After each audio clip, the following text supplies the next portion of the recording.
Hello, you guys. Thank you for tuning in to another episode of Outside the Box. I have a very, very special show tonight called Let's Talk About Relationships, which I will get into in a minute.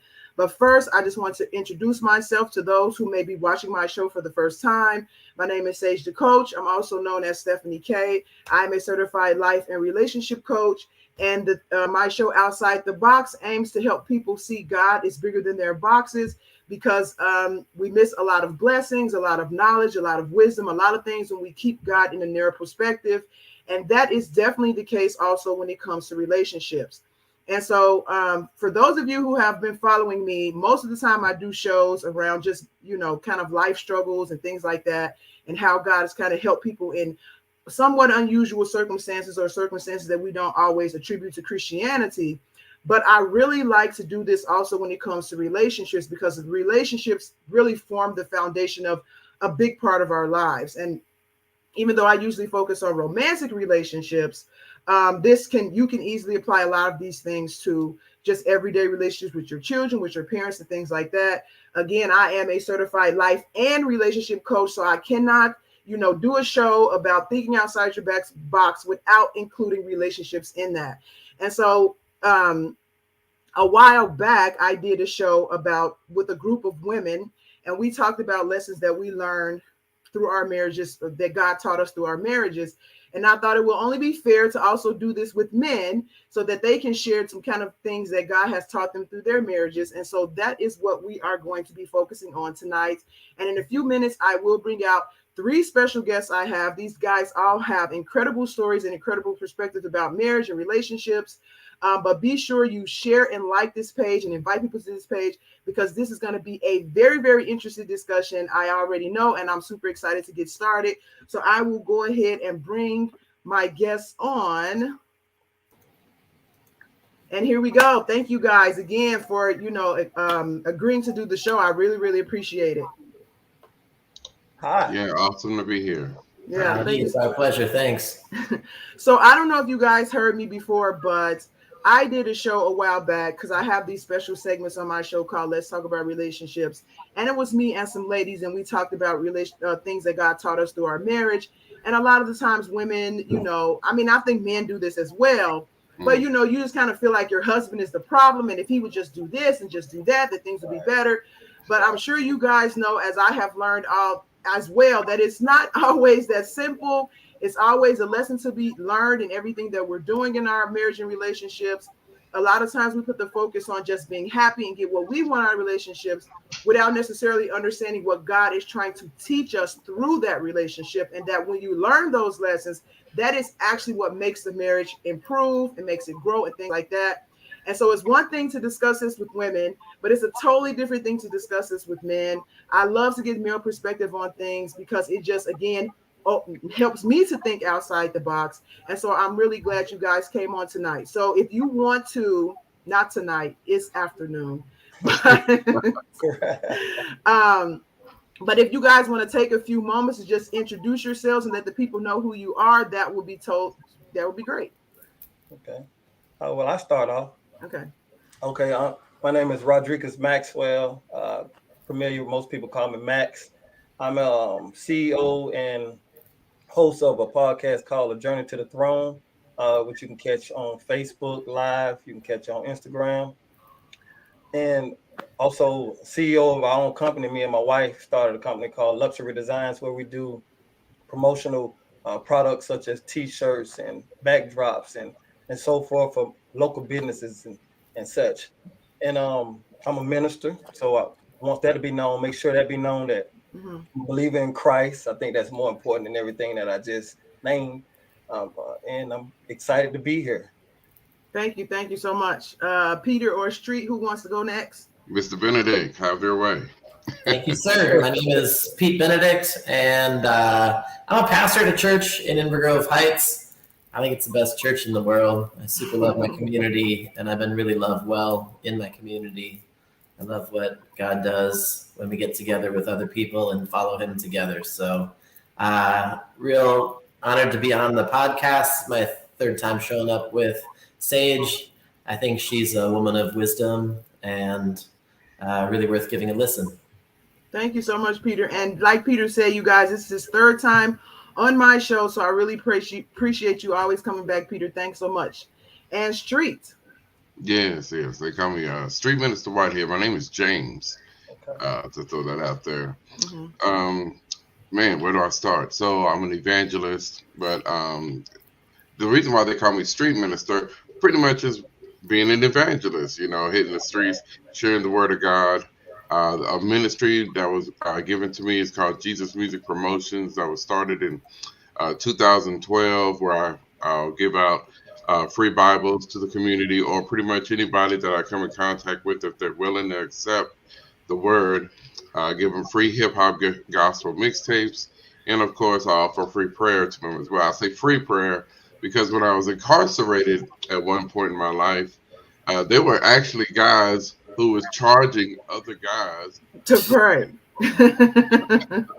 Yeah, for real. They were Wow. But on with the story. I also have music that's out there, Christian hip hop. I'm a promoter as well for Christian hip hop and gospel contemporary music. Man, I can't wait to get into the story. I really appreciate Sage. Actually, it was a question that she had put up, and a friend of mine named Brooke White is actually the one that tagged my name into it. And from there, Sage, the coach, it's been 100. So I've been really excited to get this going. I actually thought it was going to get done sooner when we first talked, but I was like, I'm on fire. Let's go ahead. I got plenty to say. Right. Well, actually, my podcast is actually booked out for guests for the rest of the year. So I had to squeeze you guys in where I had some free time. But actually, you guys are one of the earliest people to get in. And so the rest of the year is booked out. And so I have some really, really great stuff coming up. And including this one, but I'll go into that, a little bit later. So if any of you guys are interested in any of the links for the guests here, you should be able to see them in the comments. And also keep in mind that depending on the page that you are watching this from, I might not be able to see your comments. If you are making any, you might have to go to my Outside the Box page if you want your comments to be seen, especially if you have questions that you want to ask as we get towards the end. So just keep that in mind when you start sending comments. And so to get into this conversation, Here we go. Here we go.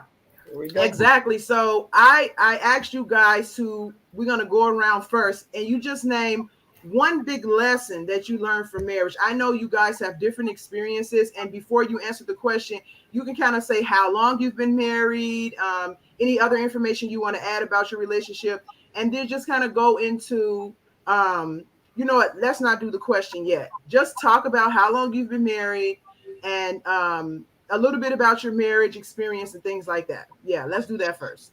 Okay. Yeah. All right, Mr. Rod, let's go. Okay. Okay, Street. Let's do it. Well, I've been married a year. I just celebrated our anniversary.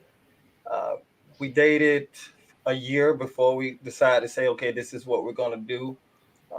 We both come from similar backgrounds, same faith, and I think we met each other in a moment where we both met each other in a moment where we were both vulnerable as far as had been through some relationship issues with previous relationships, and so I think the connection hit right off top because it was a healing process that we were going through. And the only way that it was going to be healed, and I think, was to be conversing with someone that, the same faith, that wants to strive to the same goal that you had. And from there on, we went on fellowshipping. We went on, of course, we had our trials because it's two different people, though we got similar backgrounds, two different people brought up in two different homes.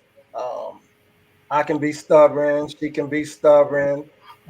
I could be headstrong, and found out she could be headstrong, and we were just colliding like two bulls, two rams. But in the midst of it, though, I think that's how growth is brought forth when you are in uncomfortable situations, and so it's a lot of lessons, like you said. But I just want to just briefly talk about our marriage. So recently, like I said, we just celebrated our first year anniversary, which it's been a challenge. it's been joyous now. It's been some great moments, had some great times that we can always be able to talk about and plan to talk to our grandchildren about one day. But at the same time, it's been that getting to know one another time. And I think that's just like that's just like entering into a new city, a new business, a new company, anything new.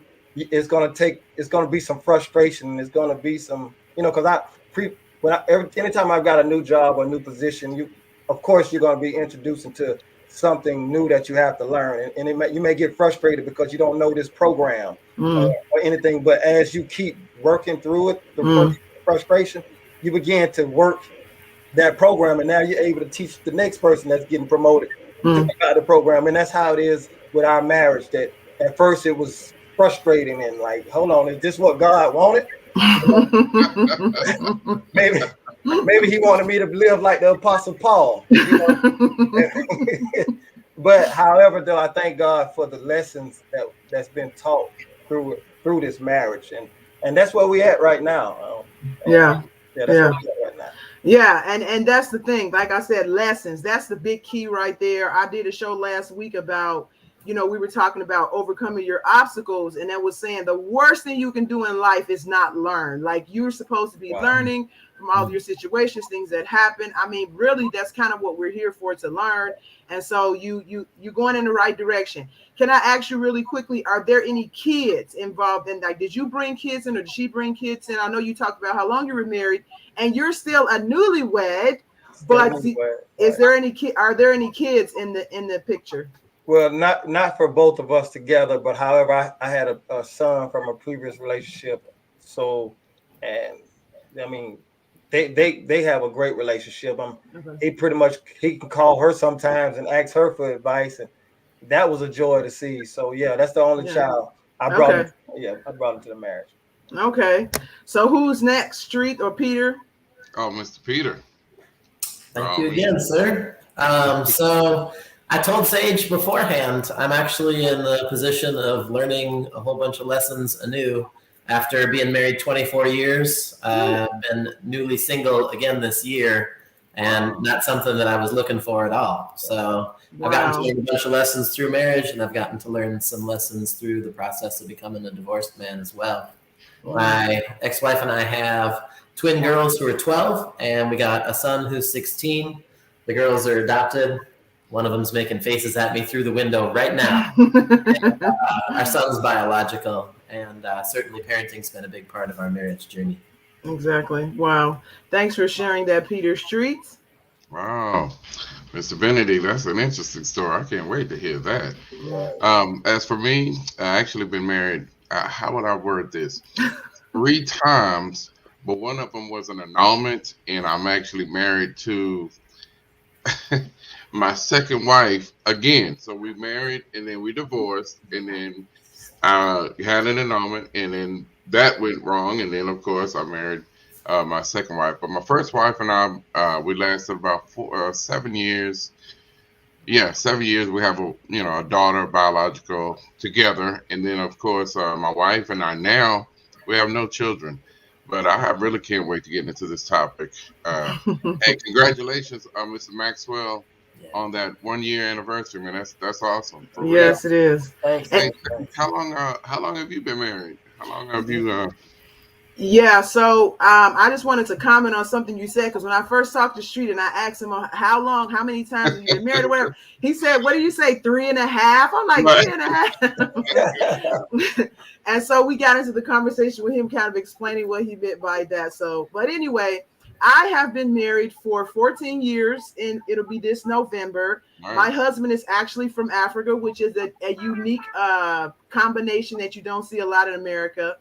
And I have 5 kids, and so we have 3 biological kids between us, and then I have brought 2 kids into the marriage. So it's been I like this variety because we have a newlywed, we have somebody who's been married longer than probably all of us combined, but then he's actually going through a divorce, or it's finalized, I believe you said.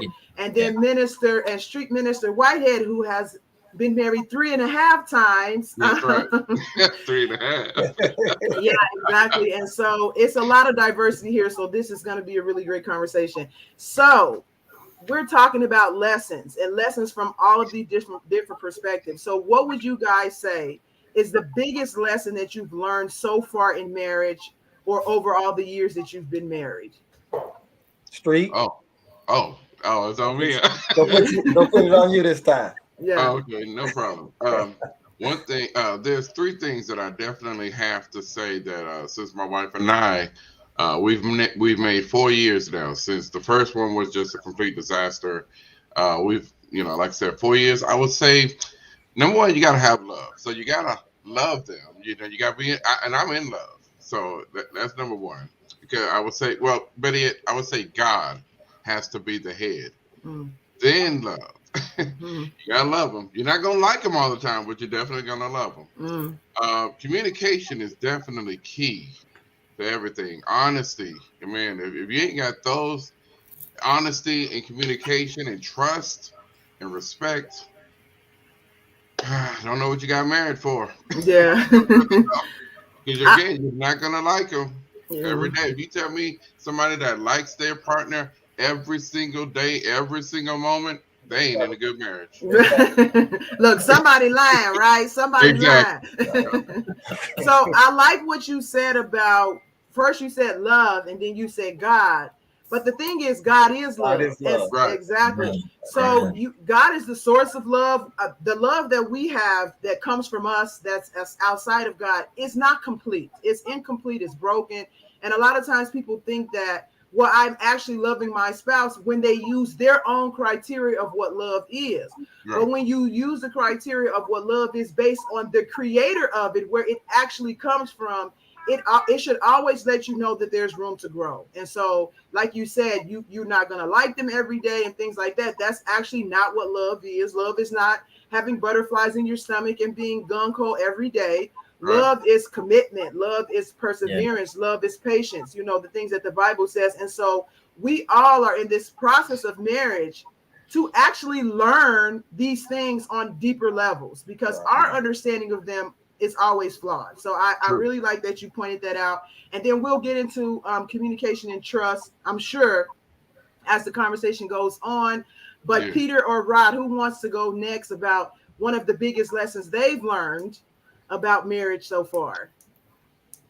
Max, you go ahead. Okay, well, I think one of the, I think this pretty much can sum it all up. There's a lot of topics, a lot of things we can address up under. But as far as being a minister of the gospel and a teacher of the gospel, it's one thing to be able to share the word and have revelation from it now, because the Spirit gives us the understanding to share with the believers with other of the same faith.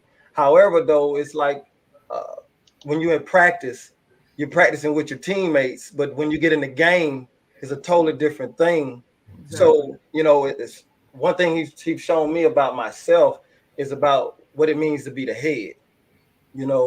When it talks about in Ephesians chapter 5, verses 22, it talks about how that the wives is to submit unto their own husband as unto the Lord. And I don't think, I know for myself, when we say as unto the Lord, look at the position that he has put us men in our families, as unto the Lord. So that, and it says to submit into all things. And a lot of times we look at just the wife having to submit. And, I've heard doctrines where, when a lot of times women, I feel they find an excuse not to obey their husband, listen to their husband, because they be like, he not saved or he not doing right. But those scriptures right there wasn't based off what the other person does. It said for the wife to submit unto the husband as unto the Lord. But this is the key. It tells the husband to love the wife as Christ loved the church and gave himself for it. And God was showing me that me and his relationship is not based off, his position doesn't change because of my actions or my lack of understanding or my disrespect or my lack to submit into his rules and his regulations. It doesn't change. And so he began to show me about me, how I find myself, because I'm upset with her, I just tend to shut down, or not vocal, or I may not want to be bothered with her at all. And I'm wrestling with these thoughts of like, is this what God wants for me? But then he took me back to the scripture, and I'm sure you're all familiar when he was upset with the Israelites for making a golden calf, and he wanted to wipe them out and destroy them. So he expressed an emotion during that time. He had told Moses, he said, look, get out the way, I'm finna destroy them and I'll make you a people. So he was actually finna destroy, which we call his bride. He was finna get rid of this situation. But then the love that he had and the work that he had put in, he couldn't let it go to waste. And he chose to show mercy and chose to show love. And God began to show me about my choices of when I'm upset. Because I know that I can make some bad decisions off emotions and being upset. But when I began to read the scriptures and begin to see the position he wants me to be in my household, then I'm going to be as him in the household. Not make decisions off my emotions. You know, but yes, I can be. Be angry, but don't sin. Sin not, sin not, right? So I can be angry and upset about what she's done. However, though, I'm still to remain as the head and being wise and looking for the better of the family. And that's one of the lessons. You know, my position doesn't change dictated off what she does and what she don't do, whether she's submitting or whether she's backsliding or whether she's doing great or whatever. It's about me and God and my relationship of holding it down. So, wow, I really, really like that. And that's a lot to digest in there.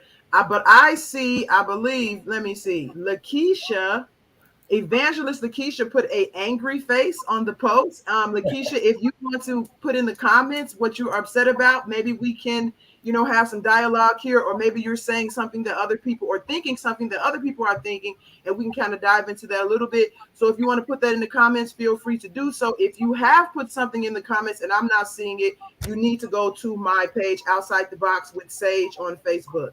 So to dive into what you're saying a little bit, I really, really like the analogy that you made for submission for the man and then submission for the woman, because a lot of times submission, especially in, this day and age and how things are changing, it has become a very, very bad word amongst most women.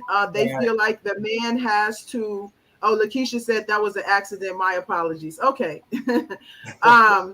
So that the man has to be at a certain place first before they can submit.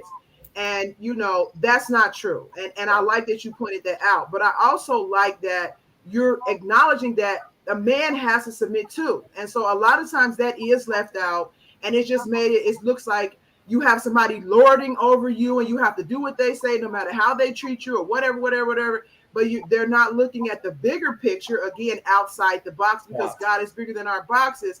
If you look at the bigger picture of what God has planned for marriages, and that the man also has to submit.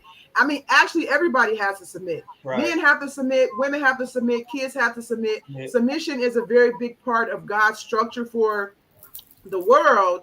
And so men have to submit as well. And I like that you kind of gave that insight into what the burden that men have to also submit to the role that God has given them, because I have said a few times, it's not an easy role. I'm glad I don't have the role because you guys are held accountable to a different standard, a higher standard, and you do have more of a household on your shoulders, your responsibility. A lot of women sometimes want to take that role, but the role is not for us. We play our own role, but it is a burden. And it's something that, again, with marriage and relationships, it is a growing process. None of us are where we are supposed to be in terms of submission, in terms of leading, in terms of spiritual growth, in terms of love, the way God explains love.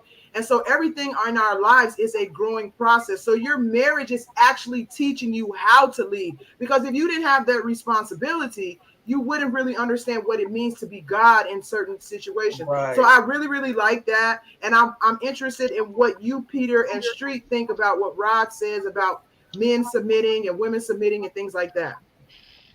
Oh, yeah, totally. Peter, go ahead. Yeah, please. Yeah, I mean, I really like that you pointed out the whole thing about submission in marriage comes underneath submit yourselves to each other. Mm-hmm. So Paul speaks to some specific areas where people need to do the submitting, but like when the Bible says love one another, like that's for everyone. That submit to one another is for everyone, right? And so I think, marriage is hard when you're looking at the other person's role and telling them what they're supposed to be doing. Like I gotta own my role and work on my role. And if I'm crushing my role, maybe I can help somebody out, If I'm not crushing my role, I got something more important than your role to be thinking about. Yeah, exactly. And I think, go ahead, Street. Oh, Rod, I'm totally with you, Peter. I totally get you. Yeah, that word submission, that's a huge word because it carries so much responsibility. You know what I mean? And as many times as I've been married and as many relationships as I've been in before marriage, oh man, that one word right there, if I'm trying to tell somebody, no, God said this, you need to read this. You got to remember, not everybody was raised in the church, let alone raised under biblical standards. So that word submission to a woman that is more independent or more like she's doing her thing and y'all came together, she was already doing her thing and you're doing your thing and now y'all want to get together. She's not going to be so quick to submit because she'll be like, I can do this myself. You know what I mean? It's really, that's why I said that word carries so much responsibility behind it. And again, if you're not handling your own business and leading by example,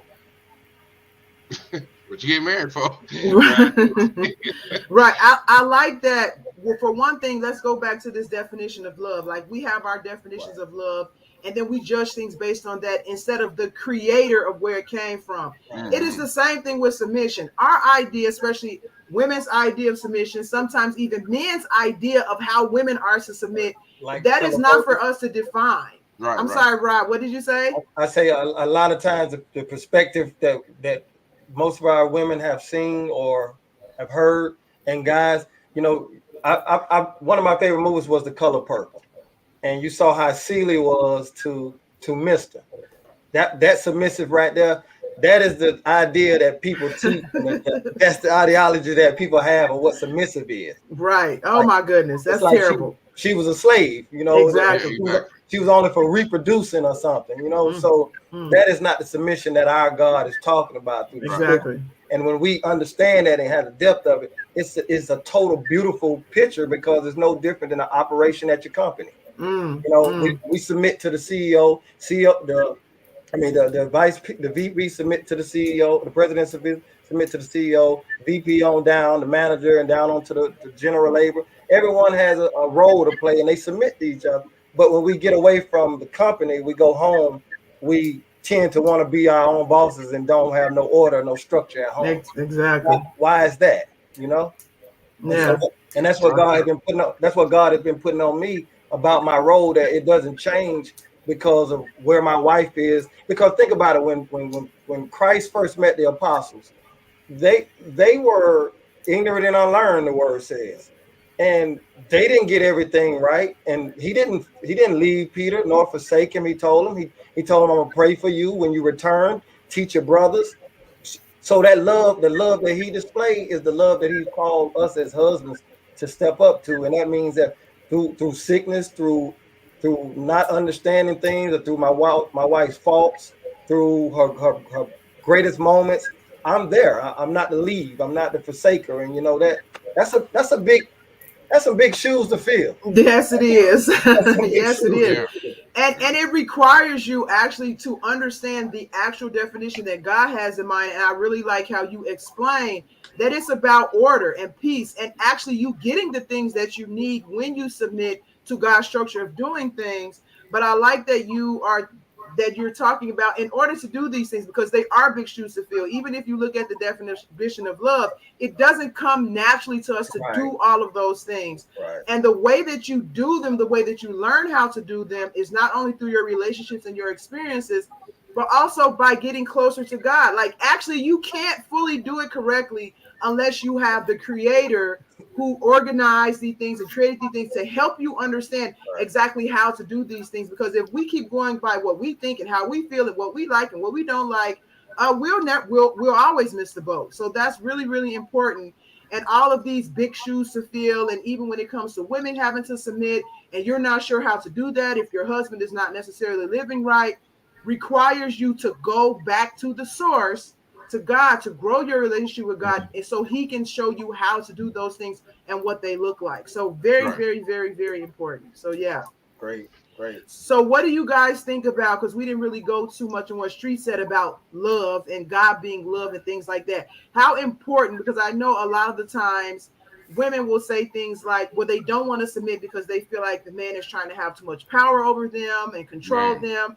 And then you even have some men who think that their role as the head is to have that type of power. Right. So how do you guys think love plays into the power dynamic when it comes to marriage? Ooh, patience. Go ahead, Street. Expound. Well, patience. Again, that's the word of God right there in Corinthians is speaking about that. So many aspects, so many things that I didn't know beforehand that I found out later on as I was growing to understand. Number one, I used to hear, because my parents been married 40 plus years, and then guess what? They divorced after 46 years. Wow. Yeah, that's a testimony in itself, because I would, would love for my mom to be able to share it one day. But as I got to follow and understand a lot of the breakdowns and things that they were going through, I got to base a lot of what their mistakes were on my own marriages. You know what I mean? And where am I coming up short? And why have I been married so many times? Is it me? Because after a while you're thinking, well, you've been married that many times, it's got to be something wrong with you. You can't blame the other person. Right. The other people know each other. And so finally I had to do a self-evaluation and say, God, what is it that I'm doing wrong? So I had to basically take and submit myself to him and say, have your way, fix me, please. Because I know it's got to be me. There's no way this lady knows this lady who knows this lady. No way. So I finally had to find myself submitting to him. And so far the marriage is going great. This is probably the longest marriage I've been in that I'm actually in love and enjoying right now. Yeah, that's good. I really like how because that's the key, like self-examination. This is all to teach us, where, because the Bible says we all fall short. So what are we falling short of? We're falling short of God's standards and how he created things to be, which is perfect. And in his perfection, there are none of these type of problems, but we're so far from that we experience all these type of problems. And so it's through going through these problems that you are able to take a step back, look at yourself and say, okay, like what you said, Street, what is going on with me? Not always pointing the finger at the other person. Well, if you just change, then stuff will be better. Well, if you just stop doing this, then stuff will be better. Because what I've learned in my 14 years in marriage is that it's always both people. It's always, when there's a problem, it's always both. And you have to take responsibility for whatever part you are playing. And that takes for you to look at yourself, to get by yourself with God, to have a conversation with God and do some very deep soul searching to figure out where he's trying to grow you through this problem. So very, very, very key. So what do you guys, Rod and Peter, think about? Well, I'll call you Max. I know you said people call you Max. So what do you think, Max and Rod, about Peter, about the dynamic between love and power in marriages? Okay, I can go, Pete. I say that love is power. And the reason why I say it, because the world power, that's like these people that's the president and these type of people with that type of power. A lot of people fear them and they obey them because of their status. But love, though, it allows people to respect you for who you are, no matter if you have, whether your income is up here or your income down there. The apostles, they followed Christ because of the love. They didn't follow him because he wasn't wealthy according to this world. So I think that love is a big key in it, and not just as far as like ruling with an iron fist. Because if you love someone, you're able to lead someone by example. You're able to lead someone with, like the brother Street say, with patience. Because in order for something to grow, in order for a plant to grow, in order for someone to grow, there's going to take patience. And patience comes from what? From love. Right. All these things are intertwined together. So I think, like you said, love is the key, because love is going to bring on patience. Love is going to say, you know what, she doesn't have this understanding. And I'm talking from a man perspective, because vice versa is the same thing. But from a man's perspective, if I continue to be patient, and it seemed like it's a long way to go, the Lord is good. Look, if I can look at my lifestyle and saw who I come from, like Street was talking about, I have a testimony as well of past issues and things. But if I could see how far God has loved me through mine, then it'll help me understand how much responsibility love play in my marriage now. So that I can see both of us go to newer levels and newer heights, and for the years to come because of that. You know? Yeah. And that's how I feel about love being the bond of perfection now. You know? Wow, I really like that, how you were saying like God goes through things with you, and because of your experience with like him putting up with you and your stuff, it's like, yeah, you know what, to reflect that into your marriage, you have to kind of reflect back on what God has done for you. That is very, very, very beautiful. I like that. So I do like also what you said about love being a power, because I think a lot of times, especially in our worldly understanding of love, we just look at it as a feeling. Right. And love is much, much more than that. And it is a power. In my understanding, it's almost like the glue that holds our whole existence together. Right. Because without love, there's no nurturing, there's no patience, there's no long suffering, and then everything will collapse. And so love is a power. It can overcome any problem. It can heal wounds. It can bridge relationships. So I like that you talked about love, it being a power in and of itself. It's a power to live and to thrive. It's just not a power to destroy. So it's definitely a power in its own right. So absolutely. Right. So what about you, Peter? What are your thoughts on the power dynamic and love in relationships? Yeah, I think power in this world is always about me, right? You can see that obviously in our culture. And I think an Asian believer, Watchman Nee, wrote about godly authority, and he has like 10 commandments of godly authority. And only one of them I can remember. All God's authority is only given for service, ever. So like, anyone who submits to me, it's my responsibility to use that submission to bless them. Exactly. Anybody, like, how did Jesus love the church? He laid his life down for the church. Exactly. Right? So, like, how am I supposed to love my wife? Like Christ loved the church. I lay my life down, right? And so to me, the power of God is found in Christ, who serves and who gives himself up. And so that's where real power is. It's not in saying, I'm in charge here, I'm running the show, like I got to benefit myself. It's in saying, like, I want to recognize you and honor you. Absolutely. And so, I mean, even to do that, you kind of have to clean up your own issues first, whatever is stopping you from doing that. Work on yourself first. Exactly. That's my number one lesson right there. Exactly. Oh, that's a good one. So we're going to get to that now. So, because we talked about Street Minister, or Street said, you know, love and patience, things like that. Max talked about submission. And so, Peter, sounds like you want to go into look at yourself first, or work on yourself first. So can you expound? I can't change anybody. I'm terrible at changing other people. I don't understand their story. I don't understand what motivates them. It's hard enough changing myself. So I try to always be working on one place I can grow. And I try to listen and get feedback. Where do you think I could grow, right?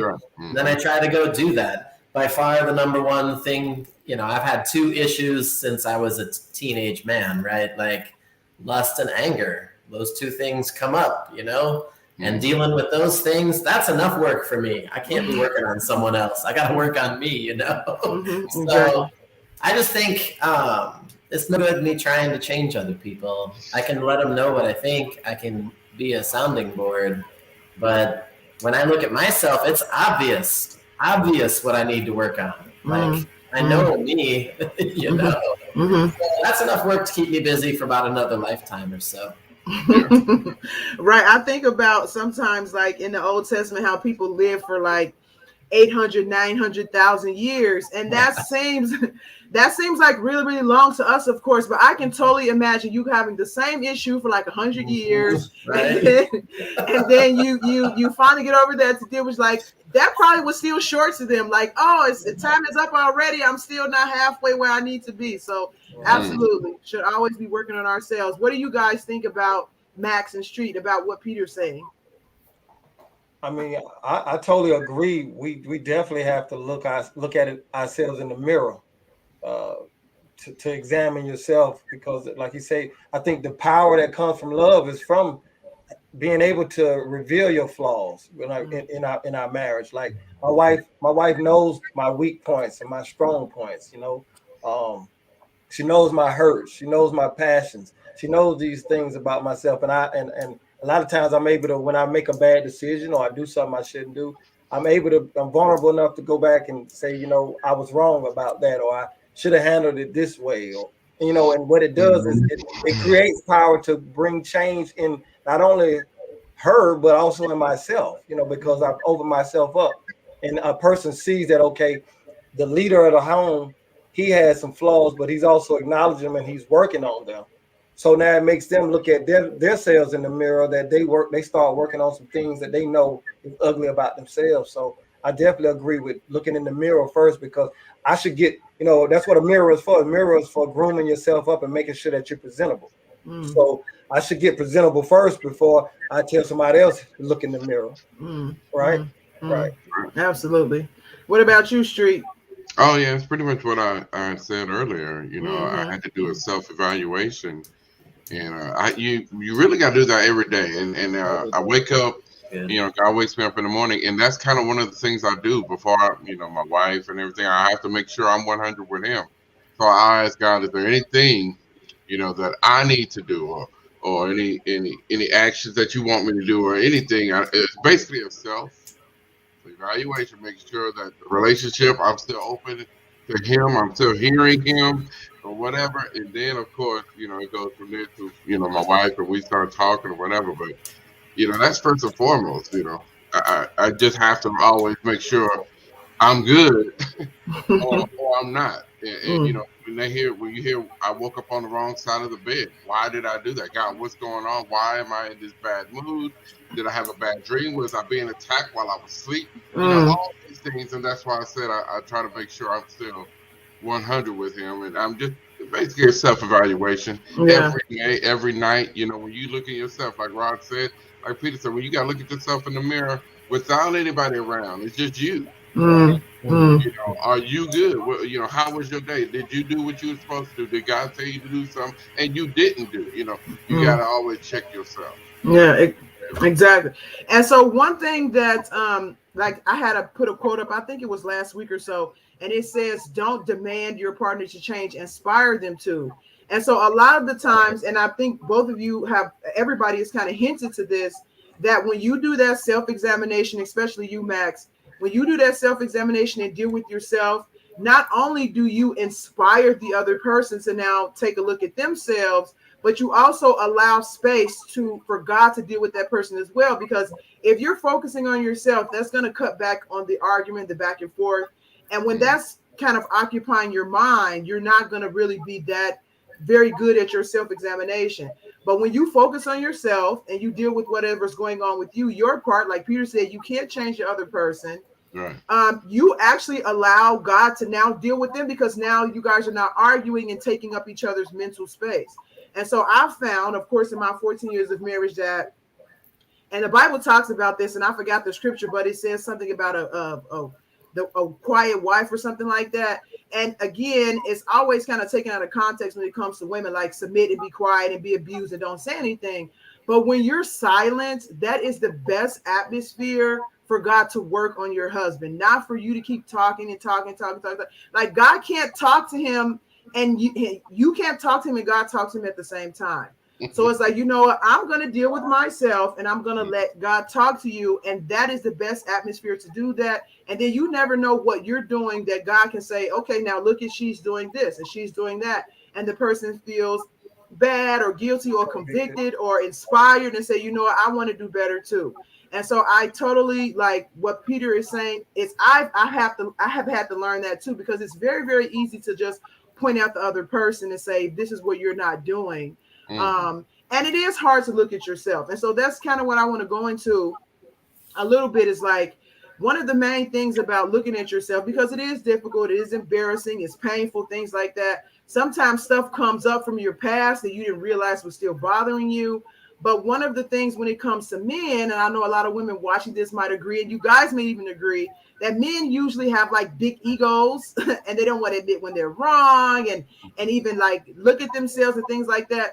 So how do you guys feel about like the male ego and how it affects or helps this whole self-examination process? I see your face, Peter. Yeah, I don't know. You know, I guess for non-believers, it's really kind of a big deal. Okay. But when you're a believer and you understand, you know, the spiritual warfare is going on, I mean, ego can kind of get pushed aside when you're trying to do right by God. You know, Okay. when you really know I need to get into my word right now, the ego kind of just goes out the window. It's kind of not even an issue anymore, because you just kind of know, I know I'm out of line right now, and I need to be in my word right now. And that's pretty much where it's at. You know, the ego can just, you know, it won't get me into heaven. You know what I mean? So Right. I get in my word when we having a dispute, or I see I'm getting so upset because we're not seeing eye to eye, and I'm like, no, I think, you know, there's that self-evaluation. I think I'm in the wrong here. You know, I'm trying to prove my point, but let me check myself. You know, I'll be back. You know what I mean? Let me go downstairs. I need to go ahead and read something. Or God, I need God to need the Holy Spirit to talk to me right now. You know, right. What's going on with me? You know, and then I'll come back maybe 10, maybe 30 minutes later, and then we'll chop it up. And you know what? And sometimes shit come to me, but like, you know what? This really wasn't even that big of a deal. You know, I don't even know why we get all worked up, but then I'll be like, you know what? You're right. Sometimes I just leave it alone. You're right, and leave it alone. But then sometimes I'm like, no, I was in the wrong on that one. You know, I needed God to work on me, and I had to go do some reading or some soul searching or some praying. You know, I needed to get myself in line. You know, because the ego just shouldn't play a part in a successful marriage. It really shouldn't. Let me shut up. No. Very, very good. I mean, I'm dissecting you guys' brain at the same time that I'm doing this interview. So I really liked all the feedback that I'm getting. So thanks for teaching me as well through this interview. But Peter and Max, did you guys have anything to add to that? I'll throw a thing in. I think genuine strength has a real confidence to it. And when you get all defensive, it's actually insecurity. And so a lot of time that ego is trying to cover for, I don't know what to do. I don't like how I feel. I don't like what this is going right now. And that's not real strength. That's not really being the head of anything, you know? Yeah. And so, you know, big important thing to me is like fight fair. And so when you start getting defensive, when you notice yourself, like I'm now feeling like I gotta be in control, I think that's always a time to take a timeout. And a timeout doesn't look like you can't talk to me. You know, timeout says like, I'm not in a good place right now. Yeah. I value what you, and I want to talk about this later. Right. And so it's not running away from the issues or refusing to let the other person say what they're saying. It's saying like, right now, I'm not in any shape to talk about this, but because I care about you, let's do it another time. Right. So I used to always have to have everything fixed right now. And when the person I'm with is like, no, I can't talk about this right now, I just took that as you never want to talk about it. You don't care about it, right? But once we learned, like, I don't want to talk about it right now. Okay, when can we talk about it? Get it on, you know, later today, after dinner, or even tomorrow or whatever. Then it was like, okay, you do care, and so we can let go. So to me, that ego thing, when it gets in the way, you start getting defensive and angry. That's time to back off, you know? Just time to back off until you have real strength and you can share where you're at without getting all mad. Wow, really good, Peter. Thanks. Wow. Max? Well, recently on the podcast, we've been discussing a marriage mindset versus a single mindset, and transforming from that single mindset to the married mindset. And we talked about pride and the ego, which is, you pick that up from being single. You make your own decisions for yourself. Whatever your decisions affect only you. You're concerned about, and you don't have that partner now. But when you become married, though, now that ego, you have to learn to put that ego to the side, because now it's no longer just you for yourself, because that's what ego is. Pride is for itself. But when you're married, there's no such thing as self, so it shouldn't be pride. And like Street say, when you begin to get submissive to God and His Word, pride begin to get out the door, and you can feel it when it rises up. That you have to say, "Oh, I'm in error right now." And what it does is put a wedge or a space in between you and your spouse, because now you're back into that single mindset. Yeah. And you're distancing yourself from your wife, and she can feel that. You can feel the space in between each other. And there's nothing productive going on with pride. So yeah, I definitely agree with both of them. You have to step to the side, go into prayer, take her and pray when you come back to talk about these things. Hold her hand, say, "Baby, let's pray." Admit your fault of, "Hey, I got too loud and I said I'm not trying to hear it. That was wrong for me to say, because you're my queen, and you got just as much say so in this marriage as I do. So I apologize for that. So let's pray." You have to clear the atmosphere, because what pride did, pride created a war. It created two nations to rise up against each other in the household. And that's not what we want. Right? Say create two days. No, that's real talk. Yeah, that's right. Yeah. Well, I know, like, and what you guys are saying about, like, self-reflection, like, it's very, very key. And, like, self-reflection is where your relationship with God exists. So if you don't self-reflect, it's going to minimize your connection and your contact with God, and how well you're connecting, or his ability to even speak to you if you're not self-reflecting. But one thing that I really like that you guys talked about is kind of understanding what is going on with you on a deeper level, and not just always looking at the other person. Because even when it comes to me, and of course I have to learn this, when you start getting really, really upset, usually that's something within you, and you're just reflecting that into the conversation or with the other person. So I have to take a couple steps back. And I will say this as a woman, because I know there's a lot of women out there, and men too, but I'm kind of speaking to women right now, they have a lot of emotional damage, and they're reacting out of their situations based on that emotional damage, as opposed to reacting to their husbands. And so when I see myself getting really, really upset or crying or mad, like you guys said, it's like, time out. I need to go talk to God and figure out what's going on with me first, so that when I come back, we can actually have a productive conversation that leads to stuff getting better, instead of just going around in the same circle over and over again. And sometimes when I've taken that time to myself to kind of talk to God and find out, okay, what's going on with me? Why am I getting upset? Because it's always something underneath the surface.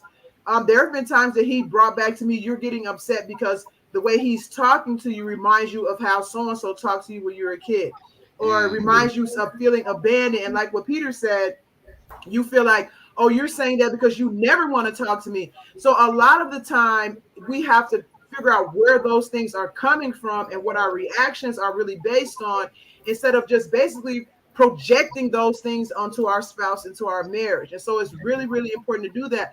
And I'm really happy that, I hear some men talking about it, because I talk to a lot of women in women's circles, and I have talked to men too, but of course not as much as women. And I'm really happy to see, some men really honest with themselves about, I need to take a step back. I need to check my ego and things like that.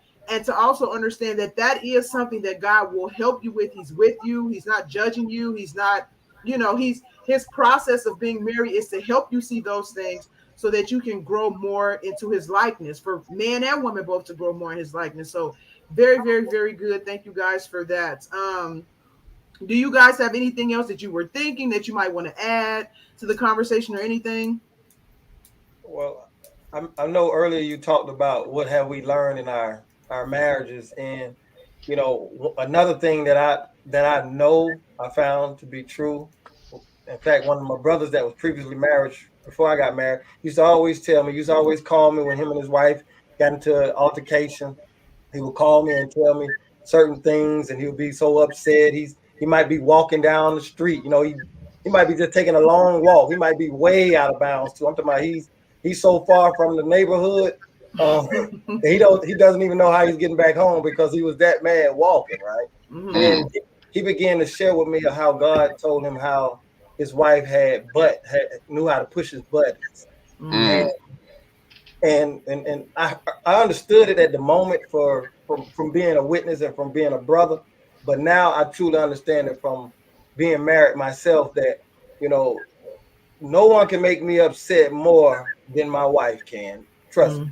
I don't know what it is. I can be cool and calm at the job. Someone can call me out my name. You know, that's what I've done managing. So in the management department, you have to fire people, you have to correct people, and they'll say some things towards you. They don't need the job and cuss you out in front of everybody. And I'm just cool, as calm and collect. And like, well, if you feel that way, then I can't change your feeling, young brother.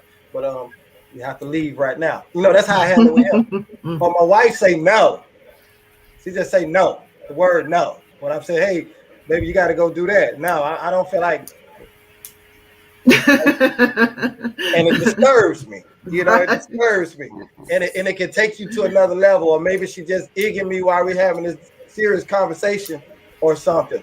And because she's upset because of the conversation, it's uncomfortable. You know, we understand how it is in marriage where you have these altercations.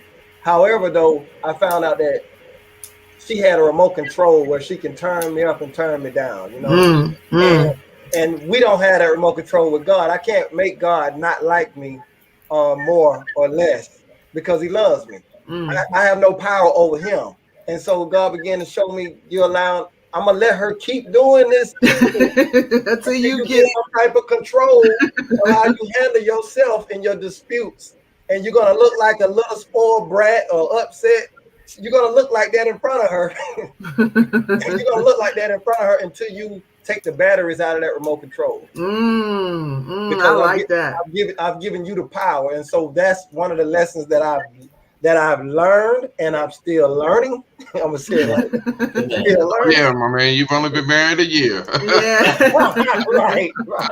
I mean, but you off to a good start. I mean, for you to be married for a year and saying some of the things you're saying now, definitely a good start. It takes some people 5-10 years to get to some of this stuff. So, but I really like that. But before I kind of chime in on my view on that, Street and Peter, what do you guys think about what Max is saying?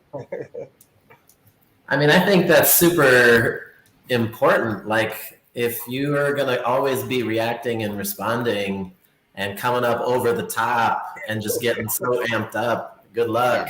Good luck. Oh, yeah. No. Hey, Rod, here's something for you.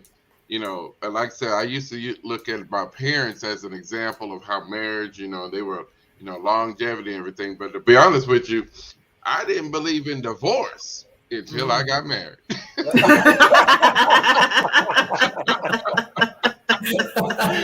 And that's real talk. Right.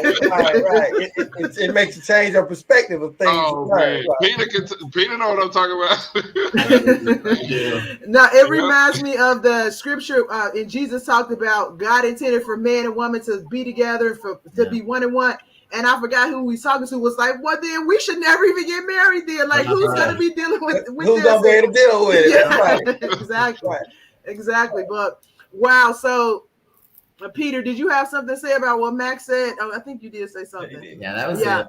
So I think that's really interesting. And as a woman, that's a lesson that we also have to learn because like you said, and I like how you made the comparison between you and God and then your wife and you, because everything that goes on in a marriage is a reflection of our relationship with God. So even the whole creation of marriage, when God created Adam and Eve, was to have a living example of the connection between God and mankind. Right. And so if we don't have a remote control to make God feel and do, then our spouses do not have the control to do that unless we give it to them. Right. But they actually don't, they should not have the power to change our moods up and down and things like that. we should be a little bit more steadfast in who we are, which comes from having a strong relationship with God.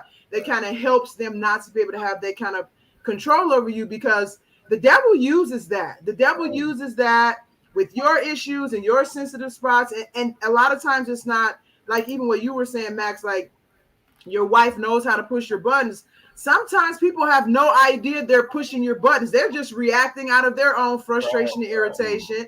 And God and the devil is like, oh yeah, she did that on purpose. Like, you know, and all of a sudden you're mad and then she's mad. And so we have to really disarm the devil, actually. And that's what you do when you take a couple steps back and say, okay, you are having a little bit too much power over me right now. What is going on with me? Because you should, that makes that person like your God, because they can control you like a puppet. And it's like, no, we're married. Nobody here is God, big God or little God. So let me, you know, find out what's going on within myself to disarm that, to not react so much out of what you're saying. Because a lot of times people do stuff out of ignorance and, you know, stuff like that. Sometimes they do it intentionally too, don't get me wrong. But that's even more reason for you to develop the tools to disarm it, even if they are doing intentionally. Because a lot of times when people see that something they're doing is not working, then they'll stop on their own. So, very, very important. And it plays into like how you can keep making a situation worse instead of making it better, for you to realize like what you're saying and doing, it doesn't affect me to that degree. Like, yes, it affects me, but not to that degree. Not to that degree, right. Exactly. And it leaves your mind open for God to say, okay, since you're not so frustrated and upset, okay, this is how to deal with that person. Because God will tell you, you know, okay, don't say nothing to them this time. Or, okay, say something this time. Okay, like your friend, go for a walk. Like, God will give you instruction on what to do. And everything that he gives you is to make the situation better. It's never to make it worse. And so, man, I totally agree. Hey, Peter, hey, Rod, look, you know, from fellas, I'm going to go ahead and open this up, because Rod said something that's interesting. He said that his wife knows how to shut him down, like volume down. And hey, only the fellas understand this. We're not built to deal with emotion. The way the man is built is different than how a woman is built. You know, y'all are more in tune with emotion.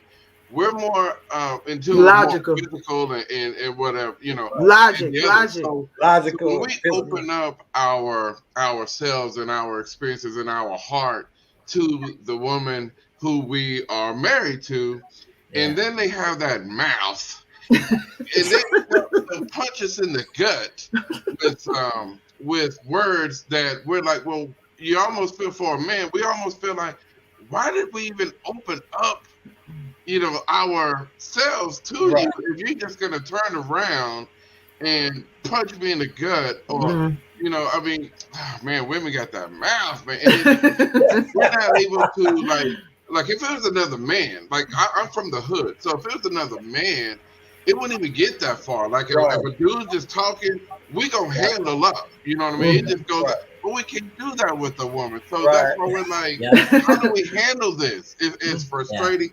We don't know how to deal with talking and dealing with someone who can actually beat us up emotionally. That's the problem that the men have in dealing with our wives, and that's just being real. Wow. Relationships, right, are built on respect.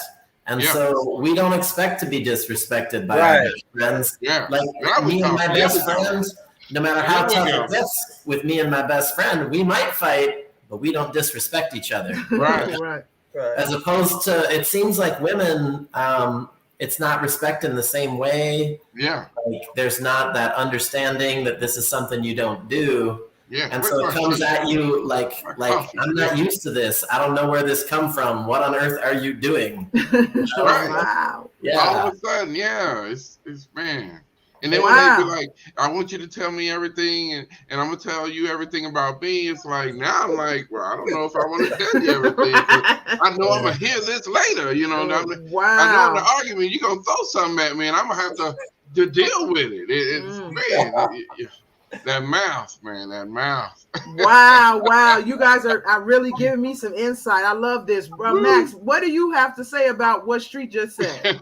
Well, I see it like this. Our weapons as men, and we're talking physically now. We're Right. Spiritually, not spiritually, because that's exactly what's happening when a woman try to tell you down with words. That's not biblical. That's not spiritual to tear you down that way. And a man, if he put a hand on physically, that's not spiritually helping the situation. So Right. in the physical world, in the worldly world, men, what we do is we tend to throw up these hands and fight and attack physically. So we're not into emotions the way we war in this lifestyle. Right. However, women in this lifestyle, they war with words. If you pay attention to social media, you pay attention to even text message, or when women get engaged and get into arguments with other women, they got a lot of words to say and everything. They bringing up who they used to mess with, or he's no good anyway. I've been with him, and that's messing up the other woman's mind. So they know how to war emotions, like you said, and we know how to war physically.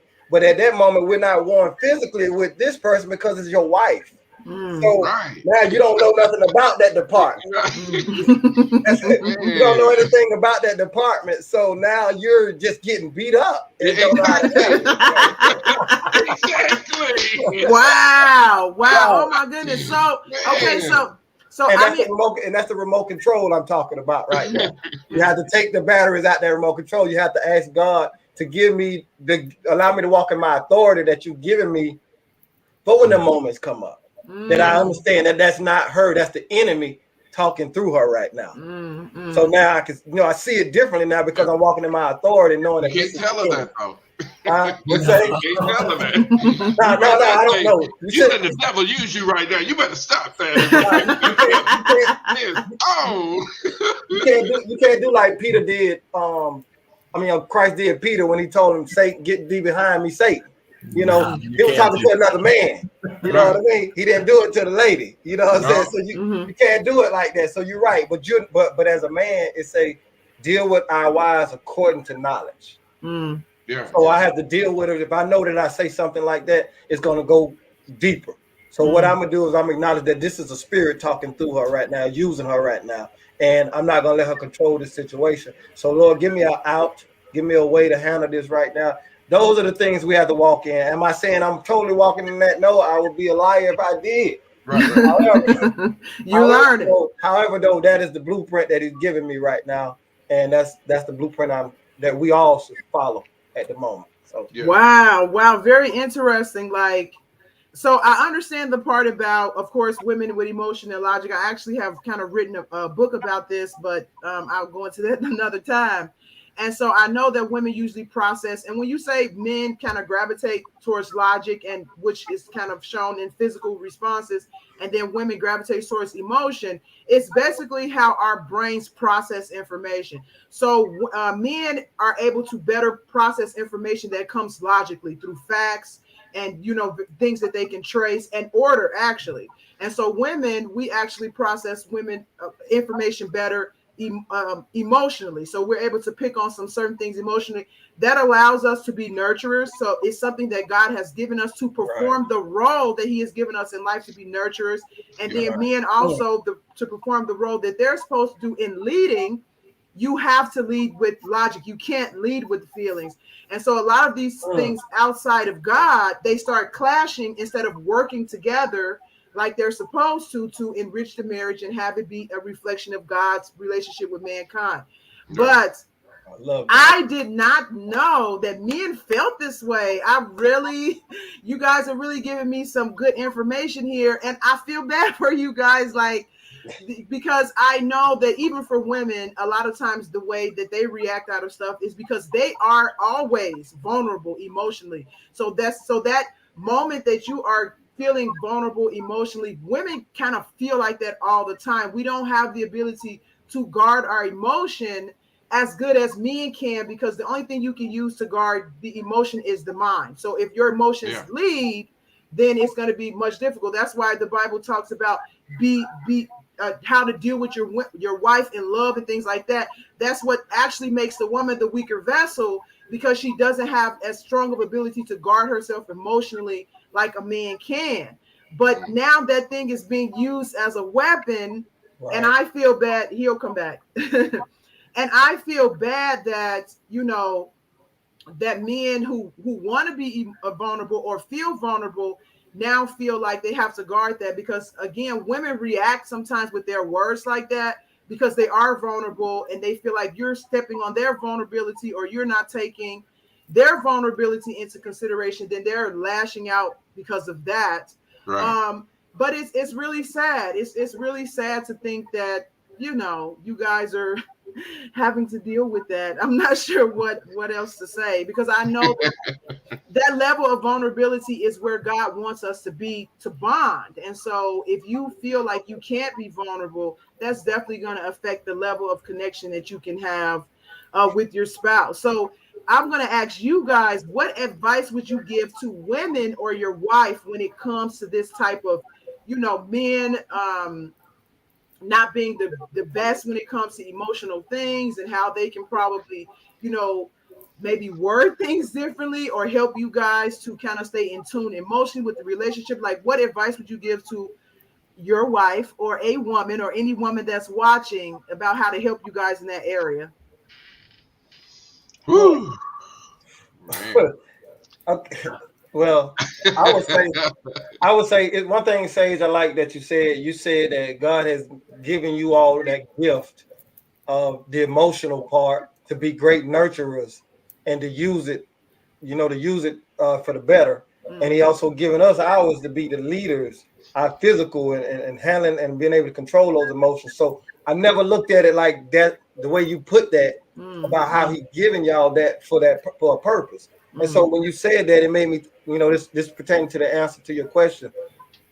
Learn how to use. I would say to the women that's listening now, I would say to my wife, to any woman that's seeking to better themselves and in their marriage, is to learn how to operate and use your gifts to edify your family, to edify your husband with those emotional gifts. You know, don't take them and use them a different way. You know, like we can say, you can look at how biblically you can look at how Samson failed because a woman knew the power that she had during that time over him emotionally. He was emotionally tied to her now, because they say when you become one with her. When you sleep with a harlot, you become one with the harlot. So he became one with her at the moment, so she could take advantage of him. And so, women, that you know that I'm tied in with you because of this emotional tie we have now, use it to edify me when we in those situations, or you know, it's a way to use our gifts. It's saying the word. You know? And that's my advice. Take a time, step back, and say, "Oh, you know what? Lord, teach me how to use my gifts to edify my husband, my marriage, my household, my ministry, our ministry." I think that would be great to use it in that form, and show me when I'm wrong and how I've been using it wrong all my life. Because 9 times out of 10, we all been operating in our gifts the wrong way our entire life. My leadership, I've been leading people astray when I was younger. You know, my wife or any other woman that's listening, we probably been manipulating situations, getting ahead with just words, or, you know, lying, or any type of way that a woman is taught to get ahead in the world. And they was using that sweet word, like the Bible says, sweet words. She got sweet words that come from her mouth. Don't listen to them. But what if it was a godly woman with sweet words? Exactly. Wow. Right. You know, giving us good words to edify my marriage. So that's my advice. I don't. Yeah, that's good. So let me say this ahead, really quickly, Street. We're gonna wrap up here shortly. So if any of you guys watching have any questions, please put them in the chat, and we can get the fellas going on answering some of those before we wrap up here. So just do that if you have any questions. Okay, go ahead, Street. Oh, I'm sorry. So yeah, in the book of James, chapter 3, it talks about the tongue. Man, look. Advice to, man, I know I'm gonna get in trouble for this one, but because Evangelist Lakeisha is my wife. So, okay. Okay. Okay. Digging my grave right now. Right? But yeah, I would have to say, everything is always going to be resort back to the word. And, a lot of people find different scriptures to kind of suit what they're trying to make a point about or whatever, and we know all that is just really on being selfish. You're just trying to use that for whatever. So if it's used for the wrong thing. Right. But I would have to say for women out there, if you're real fly with the mouth and you want to keep your man happy, and sometimes men can't get out of line because we're dealing with our own issue, insecurities. We're dealing with our own stuff from our own backgrounds or other relationships we've been in, and sometimes we don't want to make the same mistake, or sometimes we're making the same mistake. But try to control the tongue. That's real crucial, because what does it say about the word? The word about the tongue is a world of evil. Out of the same mouth, ain't that what they say? That out of the same mouth they can give you praise, and out of the same mouth they can tear you down. Fire. The same person. That's how. That's all I would say. Just resort back to the word. That's pretty much. Everything is going to be resort back to the word of God. Period. Yeah, I like you guys' perspective on this. This is really good. I wasn't expecting to go into this topic, but that's why I kind of leave the conversation open so we can flow into these topics if they come up. But I really like, what Max is talking about, which you are also saying, Street, is that we talked before about love and submission, and us having these ideas about what those things mean without necessarily going back to the sources they came from. This is the same thing when it comes to identity, as far as like leading, which Max has kind of been talking about a lot. You can't define your leading role for yourself. You have to go back to the source. And the same thing for women. Like, God created us to be nurturers and things like that. But the way that we learn how to use the gift and the purpose that he's given us in life correctly is by going back to the source. So anytime you're away from the source, you're going to use those things that he gave us in the wrong way. Like we don't even really have much choice in it, because as long as you're far from God, that's what you're going to gravitate toward, is using it for your own agenda instead of using it for God's agenda, which is to always inspire growth and love and life and things like that. And so we do have to learn how to use our gifting and play our role the way that God designed it to be. And that is where you get the best growth in your marriage, the happiness, the love, and things like that. And so I will be mindful. I will be more mindful now. I'm always kind of mindful of what I say anyway, because I understand the power of words. But I will be more mindful now about what I say and exactly how I say it and things like that, and make sure that, because some things, and I said this before, Max, like some people, women might not be pushing buttons intentionally. They just kind of doing it out of ignorance. So the way that you combat ignorance is to understand, to learn, to understand what you're doing. And so it's important to learn and be more mindful about the more edifying ways to say something. Okay, so you go to God and say, I want to say this to my husband. Can you help me say it in the right way, in the right spirit, so that he can receive it? And the same thing for the husband. Like, you want the person to receive what you're saying, not to break them down or anything. So a lot of times God can give us direction on exactly how to do that in the way that they can receive it, because we're not the same people. The thing that something that you may say to me might not bother me, and vice versa. So God is the mediator a lot of the time in those situations to help us communicate things in the right way. So very, very good. Yeah. Right. So before we I feel like it's only fair, and I don't see any questions coming through here right now. I think this is your wife here, Street. She's putting scriptures here. Oh Lord. So I feel like, Peter, if you kind of want to go into it, if you don't, it's fine. And then Street, because both of you guys are the only two guests that we have here that have experienced divorce. Do you have any kind of suggestions or insights that you want to give when it comes to divorce? Because you have a lot of people. The purpose of this is to not go there, to not end up in divorce, and to learn what we need to learn. But sometimes it still happens, and sometimes it's out of our control. So is there anything you guys want to offer when it comes to divorce, especially from like a spiritual perspective?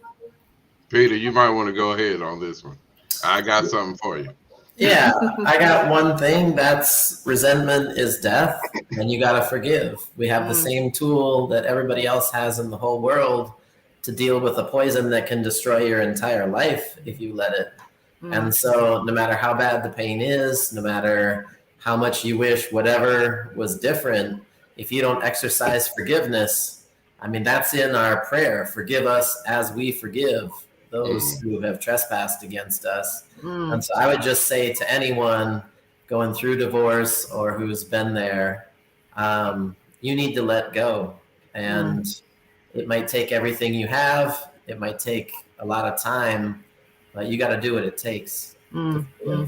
Yeah, I think that's really important as well. And Max talked about before, like seeing all the stuff that God went through with him, how he was better able to now extend that kind of mercy and things to his wife. I have always been pretty good at forgiving, but of course there has been some challenges in marriage where you feel like you can't. And the first time that I just really felt like I can't forgive, I actually went to my car. I was by myself. I'm crying. I'm praying. And I'm saying, God, you are going to have to help me with this one because I can't forgive this on my own. And it was God who helped me overcome that in order to forgive. That was one of those times where I probably wouldn't have been able to get over it on my own, but through God and being open to that, because if you're holding on to it, God is not going to be wrestling with you trying to take away your grievances. You have to let them go and allow God to come in. And so once I did that, I mean, that thing that felt like a mountain 2 seconds ago, it was almost like it didn't exist. And then you go back to seeing the best in the person instead of seeing them from the perspective of your grievance or your hurt or your pain, because that's actually what you're doing when you don't forgive. Is like the person is here in front of you, and between you guys is like a veil of some sort where you're only able to see them through that filter of what's hurting you. But that veil can be removed, and then you can see the person more for their potential and who they are and things like that, which is what God does for us. He doesn't judge us like, oh, you did this terrible thing and I'm done with you. His mercy comes from him always seeing the best in you and where you could be if he just worked with you and help you and instruct you and guide you and things like that. So very important to forgive. And we're not just talking about big things. Sometimes it can be small things that you need to forgive for, because over time, those small things will add up. And now all of a sudden your pain is backed up by all this evidence of these other tiny things the person's done. And you feel like, no, I can't do this anymore. So very good point, Peter. I rarely had, so I've been divorced twice, and both due to infidelity, but not on my part. And I've taken, but now the first marriage, I can say, yeah, it was infidelity, and it just had to happen. The divorce had to happen. And I think in the word, that's one of the things that is allowed for divorce. Am I right? Yeah, for infidelity, yeah. Yeah. My second marriage, again, that's who I'm married to now. We've been married twice now. I would say, yeah, it was infidelity on her part, but had I, been a little bit more patient and kind of understood the situation, there's no real excuse for cheating. Let's get that out the way now. Right. No excuse for cheating. But sometimes, if you push somebody far enough and y'all aren't seeing eye to eye, and Satan can just slip in. And I always say that it's always an outside source, because to me that's what sin is. That's what happened to Eve, an outside source got into her, and then next thing you know, Adam is getting his identity questioned, of who he is, with God, because he's listening to right. And that's pretty much what happened. And I'll be honest with you, I'd be married to my wife right now. We would have made 10 years this year had I utilized patience and forgiveness. And of course, like I said, the word says, infidelity is, a reason you can divorce. Doesn't always have to be used though. Exactly. I know plenty of marriages that have been, the infidelity was an issue, and they went through their counseling and all that, and it worked out. And forgiveness and all that. So for me, it had to be a divorce involved, because again, I married her twice. So for me to come back, propose again, means I forgave you. God has worked on me. God has worked on you, and here we are again. And it's been better. It's been a lot better since the first one. But wow. It's not easy. It's not easy. Wow. That's really, really powerful. Go ahead, Max. That's the power of love, right? We was talking about. Right. Exactly. The power of love. Right. I like that because, you know, like you said, yes, it's grounds for divorce, but it doesn't have to be used every time. And the Bible, again, God's relationship with mankind is a reflection of marriage. Marriage is a reflection of that. Right. And how many times did he call the children of Israel adulterers throughout the Old Testament? So many times, but he was still willing to work and bring them back. And I always kind of go to Hosea, like his wife was off the chain. So, right. Yes. But God was always dealing with him and working with him on where they were going to end up if he just kind of trusted God where they were going. So I first of all, I like that you are saying that doesn't always have to be the case, but I think most importantly what you're saying is like you have to trust God in that, like, you know, because God will tell you if it's time to let it go, and that usually happens when you kind of married for the wrong reasons in the first place, and God knows the person's heart and things like that. But that's not for you to judge. That's for God to judge. Right. But also, he knows if the person is really, you know, has the ability to change or wants to change and love you. So you really have to, because the Bible talks about the water of. I can't think of the exact scripture, but when it talks about be Christ, oh my goodness, I get so messed up when it comes to scripture. Washing your bride with the water. Yes. So she can become a pure bride. That comes with her going through some things and you kind of being there for her the same way that God is there for us to help us go through some things. And unfortunately for some people that might be cheating, but if God knows that you're what's going to be on the other end, that you're going to get that pure bride, that white bride, then he's going to give you the strength and things like that to do that. So that's the first thing that I really like that you said. Another thing is like, you have to take responsibility for your part. So the bigger evil is like, oh, you cheated. Everybody knows in marriage. That's like, oh my goodness, that's the worst thing. But a lot of times there are things that are playing into that's not being dealt with, that causes that problem to happen. And so, yes, it's terrible, but you also have to look at the part you're playing and what you're doing and how you could have helped or what you did to cause a situation to happen in the first place, instead of just now blanketing the person with this label of adulterer when none of the reasons of why that happened is being addressed, which probably have something to do with what you did also. So I really, really like that. Do you guys, Peter or Max, have anything to say about what Street just said? No, I'm in total agreement with what he just said. Yeah, same. I thought it was solid. I think it's amazing that, you know, forgiveness can reach far enough in to be married a second time, and to have it go so much different and so much better. That speaks a lot to, you know, that kind of forgiveness and the power of love too. Yeah, exactly. And reconciliation, because that's what God is trying to do with all of us, is to reconcile, you know. So, wow. But okay, so somebody has a question here, and they are asking, what tools are there besides retaliation and shutting down? Once one is hurt, how do we restore the relationship? So if all of you guys want to take a stab at that question, if you want me to read it again, let me know. Yeah, can you repeat that? Yeah. So what tools are there besides retaliation and shutting down? Once one is hurt, how do we restore the relationship? Wow. Go ahead, Rod. I got an answer for it, but go ahead. Okay, I think again we basing marriage is based off God, and God is love. We know scripture, and I think it's going to take some patience. It's going to take some, you know, it's like planting a seed in the ground. You can't go in the ground and stretch it and make it into a full tree. So recovery is not going to be an overnight thing. I think it's going to take a lot of patience with that, and that's one of the tools. I think he said patience is a virtue. You know, he talks about patience as a virtue. That's a power. It's actually something that we can use in order to make things grow. And that. In fact, let me just share this real quick. Patience is what farmers use for the crops to grow. So that the food that we eat now, the crops that we eat now, the crops that we go get from the grocery store, those things came with a lot of patience from farmers. So that tool that they use, God has given us an example of you know, and it talks about it in the book of James about the farmer waits for the fruit and he's patient and long suffering for it.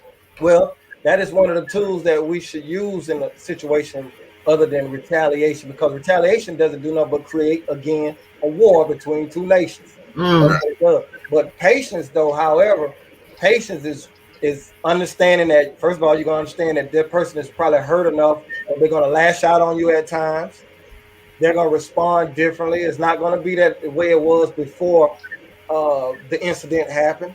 So you're gonna have to take some long suffering. You're gonna have to take a man from a man's perspective. I'm gonna have to take some sacrificing. Christ got whipped on the back with lashes. He got spit on. He got slapped. He got talked about. These things are going to happen, but it's in order for what? Reconciliation. That's what he took that for, in order to be reconciled back to God. That was the purpose of the cross, to be reconciled. It wasn't just because he wanted to do it. It was because of the motivation of that he's restoring us back to him. And I think that's what we have to look at it as. Those are the tools we're going to have to use: sacrifice, long suffering, and again, the word patience, which all comes from love. Yeah, exactly. I was looking at the young ladies, and just to throw in, I totally agree with what Rod is saying. Just to throw in, remember, marriage is a two-part relationship. So the other party would definitely have to be the same way. You know, you guys need to. It's not easy. When it's one person trying to make the marriage work, it's just not gonna work. You know, I've heard the phrase of, well, 50-50, marriage is a 50-50 thing. That's a flat out lie. Marriage is a 100-100. Exactly. I bring everything I got, and if it don't work, then we're gonna have to compromise or something, but it's gotta work. But for her, the tools, everything Rod said is A1, And I would add on to what easy. I will add to what you're saying about the 100-100. If you guys both bring your 100-100, it will work. It's not going to not work if you both bring your 100-100. Absolutely. So what about you, Peter? You want to take a stab at that question? Yeah, I think when you're hurt, two things. Number one, forgiveness is what you ultimately need. And that's a hard thing to reach. It doesn't come right away. And so until you can get there, I think, one of the first things about relationships I ever went through was a book called Love is a Decision. And so love is patient and kind, and you can decide to be those things even when you're hurt. It's hard. It's harder, but you can say, like, you hurt me. I am not able to forgive yet, but I'm going to be patient. I'm going to try to respond in kindness. It's like just not letting that pain decide who you are. Exactly. And I would take a stab at the question as well. I would say you have to remember, especially if you're a believer, that the war is not against flesh and blood. So anytime you're looking at your partner as the problem, you're looking at the wrong problem. And I've heard this saying over the years that the greatest trick the devil ever played was convincing the world that he didn't exist. So if the devil can keep you focused on your partner and what they're doing, you're not going to address the bigger problem, which is the spiritual principalities that is going on behind the scenes. You want to deal with that, not your partner's behavior. So retaliation and shutting down is basically you're basically saying your physical partner, the one you're looking at, is the problem. That's not dealing with the problem. Sometimes you need to pray and ask God. Like, there's been times that things have went on within my marriage, and I would pray and ask God, okay, what's actually going on here? Because I know it's not what's on the surface. And if you go back to the theme of my show, which is outside the box, all of this really boils down to perspective. So if you're just looking at your partner, you're not going to see the bigger picture. And if you look at the bigger picture, what your partner does in comparison to the bigger picture will shrink. And then you're able to look at it from a more deeper, wider perspective and come up with solutions, or God can give you solutions that will actually help you fix the problem. So if you're getting to a point of wanting to retaliate or shut down, you really need to go to God in prayer and deal with that within yourself first, or while you're responding that way. And then once that's dealt with, it will kind of open up your perspective for God to say, okay, this is actually what's going on. Your partner is upset about this, or you're dealing with this. And then you can attack the problem at the root, which is actually where it is. And then another thing, which I like what you guys are kind of saying too, is that you always keep the end in mind. So God goes through things with us because he knows where we're going to get to. And so if you understand the plan that God has for your marriage, and sometimes you can even ask him for a vision, like, God, help me to see where this marriage is going. You keep your focus on that. You don't keep your focus on all the little pitfalls and problems that comes along on the way. You stay focused on the bigger picture, and God will definitely help you do that. So that's my answer to that question. We're going to wrap up here really quickly. So, but do you guys have anything to say before we go? Oh, well, I thank you, Sage, for having us as a guest on the show. It's been, I mean, I've been enlightened as well from all of you that's on the show. Peter, Street, I definitely would like to, collab, or somehow we get exchange numbers, or we get each other websites, or somehow contacts, because I would love to continue on not just this conversation, but in ministry as well. Yeah. Because I think that this is a connection that, that God used Sage to put us together so that we can, go further with what God has for us to do. I think that, and this is outside the box. This is what this show is, because what we're talking about a lot doesn't be discussed inside the box. Right. This is outside the box conversation, and it's great. Thank you. And Rod, do you do Christian hip hop? Yeah, I haven't done any in maybe like a couple of years now, but I have a couple of guys, and that's what we do. And they're still, some of the guys, they're still involved in that. I've kind of put the mic down for a moment, and I would like to get involved in promoting and things such as yourself. But that's my heart, though. I love Christian hip hop.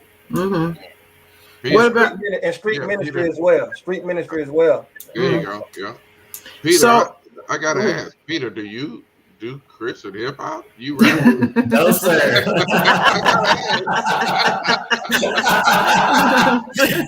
I got a 0 record selling career.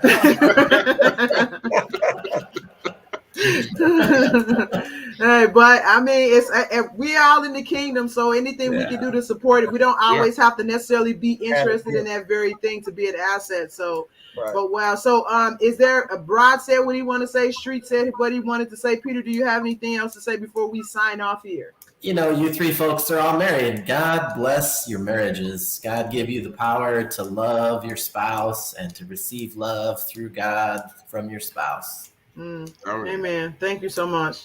And God is not done with you yet, Peter, when it comes to your marital situation. So amen. Thank you. Yeah. All right, you guys. So we're wrapping up. Thank you again for joining us. We ran a little bit over the hour, not a little, but a lot. But we have 3 guests here, so I was totally expecting that we were not going to get to everything in an hour. But this was definitely worth it. I learned something. It was very edifying. I hope you guys learned something watching this. And tune in next week for we're going to be talking about the importance of fathers in the home with a guy who wrote a book about it. His name is Mike Links. And so we're going to get into that. So thank you so much for your time, and you guys have a great weekend. You said as well. God bless. God bless. God bless.